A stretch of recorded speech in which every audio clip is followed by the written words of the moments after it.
अस्य श्रीमद्भगवतो देवदेवोत्तमस्य श्रीमदखिलाण्डकोटि ब्रह्माण्ड नायकस्य देवदेवस्य पुरुषोत्तमस्य जगत्कुटुम्बिनः जगद्रक्षणार्थं लीलयावतीर्णस्य श्री ज्वालोग्रगण्ड भेरुण्ड योगानन्द यादाद्रिलक्ष्मी नारसिंहस्वामिनः दिव्यसन्निधौ संकल्पित लोककल्याणार्थं राजराष्ट्राभिवृद्ध्यर्थं सर्वसम्पत्समृद्ध्यर्थं च संकल्पित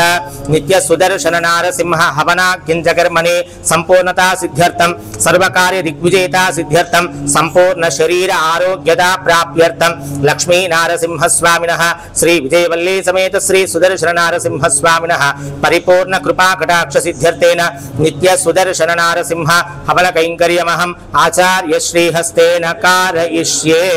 इति संकल्प्य गुणसिन्धवे मंगलानां निवासाय यादाद्रीशाय मंगलम मंगलम चक्रराजाय महनीय गुणाब्धये पद्मनाभकराम्भोज परिष्काराय मंगलम काशी विप्लोषकाराय कल्याण गुणशालिने मालि प्रमथनायास्तु महाधीराय मंगलम मंगलाशासन परेर्पदाचार्य पुरोगमैः सर्वैः पूर्वैराचार्यैः सत्कृतायास्तु मंगलम्। यादाद्रि लक्ष्मी नारसिंह स्वामी गोविंदा गोविंद।